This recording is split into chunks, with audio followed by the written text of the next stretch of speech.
Oi, alunos, tudo bem? Então, vocês devem ter reparado, as aulas remotas, né, as aulas à distância foram renovadas para mais um mês aí. Então, vamos continuar nossos casos aqui, né? A gente vai continuar videoaulas, vamos continuar com tarefas à distância e depois a gente vai vendo o que acontece. Olha só. Então, o que a gente tinha parado, né, gente? A gente tinha parado na Primeira Guerra Mundial, ok?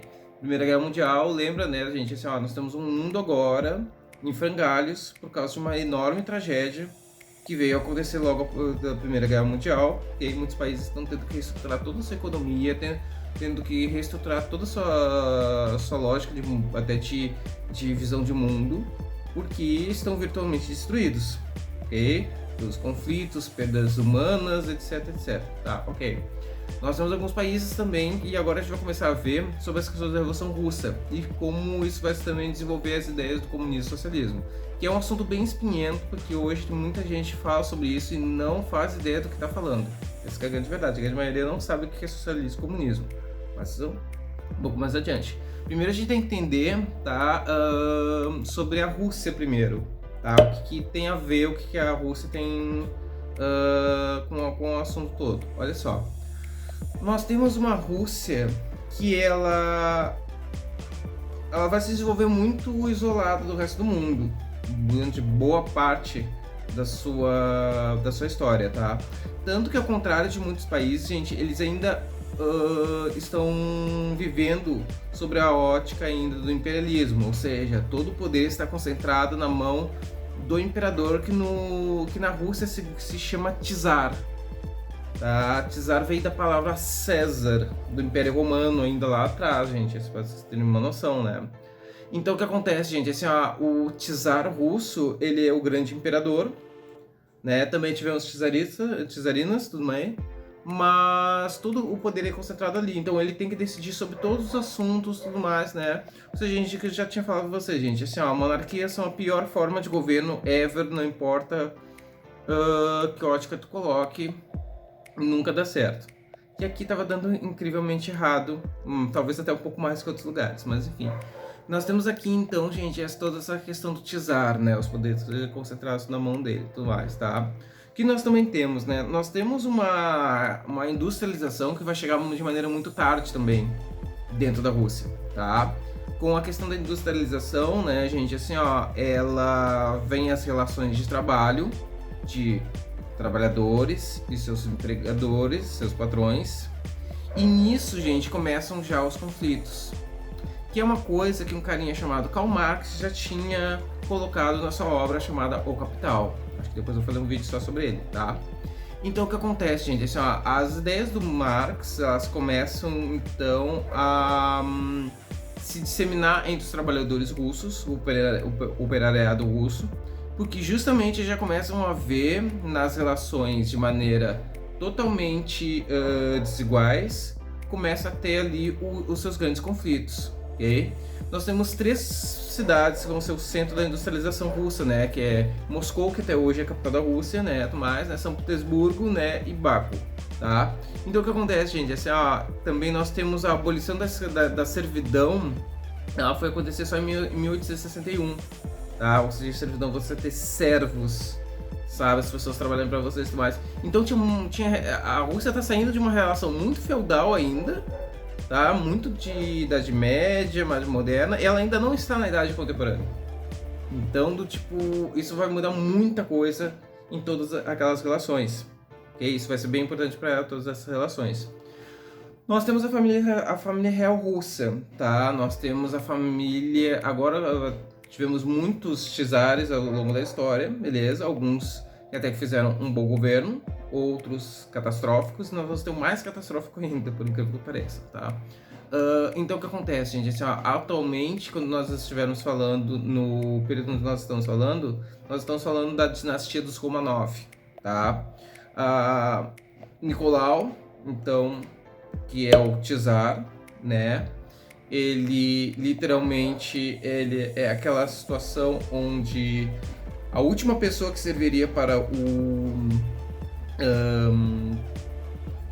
o cargo era ele, tá?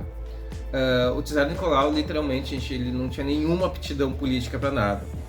Ele não tinha nenhum preparo para isso, mas porque ele era do próximo à linha de sucessão, ele se tornou czar. Ele, por muitas vezes, teve que ouvir outros cargos do exército, conselheiros que fizeram conselhos muito maldados, sabe? Então, do tipo assim, ó, o governo dele foi simplesmente catastrófico em todos os sentidos, tá? Então, o que acontece, gente, assim, ó, e nós temos ali também, então, a família real russa, tá? A família real dos Romanov, né? Ele tinha muitas filhas e ele tinha só um filho, Alexei, mais, tá? O Alexei, então, é o único filho, então, teoricamente, ele seria o próximo czar. Só que tem um detalhe, né, gente? Assim, ó, o Alexei, ele tem uma doença que é mortal, tá? Que é uma doença sanguínea chamada hemofilia. Meu marido acabou de me soprar agora aqui do lado, tá? Que é hemofilia. Então, significa que ele tem uma expectativa de vida que ele não vai chegar à fase adulta. Ou seja, então já as pessoas começam a se desesperar. E agora, quem vai governar a Rússia se não tem um herdeiro masculino? Apesar de ter tido czarinas antes, né? Tudo mais. E nós temos a Alexandra, esposa de Nicolau, né? Mãe de Alexei e tudo mais, que é muito católica. É uma católica bem fervorosa e tudo mais, tá? E vale lembrar também que, gente, nós estamos falando também da Igreja Católica normal, ocidental que nós conhecemos, tá, gente? Assim, nós estamos falando da Igreja Católica Ortodoxa. Aí tem uma série de diferenças, né, gente? Assim, a missa ainda ela é rezada em latim, as vestes são diferentes e tudo mais, né? Depois falamos um pouco mais sobre isso, tá? Então o que acontece, gente? Assim, e aí, gente, só que o desespero, então, né, por achar uma cura para o Alexei de alguma maneira, mas o que vai acontecer então, gente? Assim, a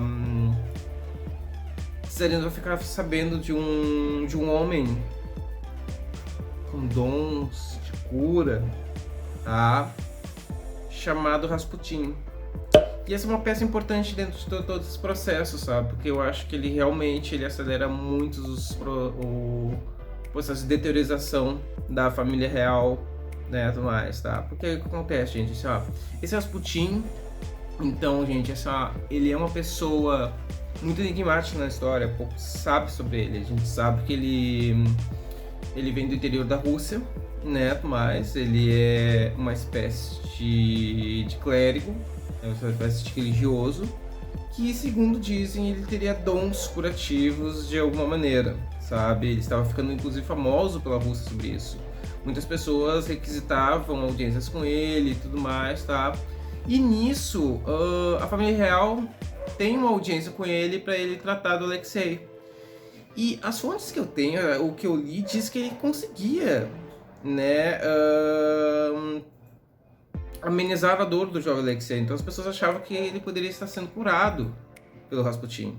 Isso é horrível de todos os sentidos, porque aí o Rasputin fica com uma pessoa fixa dentro do cenário da família real. As pessoas começam justamente a ouvir, ele começa inclusive a se meter em assuntos da política através da Alexandra, que influenciava o Nicolau e tudo mais. Então, gente, esse é um ponto daqueles pontos mais nebulosos da história, como é que acontece, por que ele tinha tanto poder assim, porque as pessoas ouviam esse cara, tá? Então, esse é o cenário da família real russa. O que vai acontecer a partir de agora, gente? Assim, a família real, ela literalmente não é uma... Ela está vendo que ela está perdendo popularidade conforme as atitudes que o czar está tendo em relação a por toda a Rússia, sabe? Principalmente contra os trabalhadores, contra os pobres e tudo mais, né? No próximo vídeo a gente vai falar então do início então da Revolução Russa, tá? Como é que ela realmente se desenvolve, né, gente? Assim, Mas esse é o cenário. Nós temos uma família real que ainda está vivendo sob a ótica do imperialismo, e naquela visão ainda nós temos uma Rússia ainda em desenvolvimento industrial, que aos poucos está vendo a exploração que os trabalhadores sofrem, E aos poucos as ideias do Karl Marx estão chegando para eles de maneira que eles possam começar a se organizar como trabalhadores e buscar então mudanças sociais, ok? Então, gente, para essa primeira parte é isso, tá? Próximo vídeo a gente vai falar então sobre a revolução mesmo. Ah, sim, gente, e eu também vou ter que fazer um vídeo só sobre a obra do Karl Marx e seus pensamentos para valer para todo mundo, tá? Para todos os níveis, tá bom? Obrigadinho. Tchau.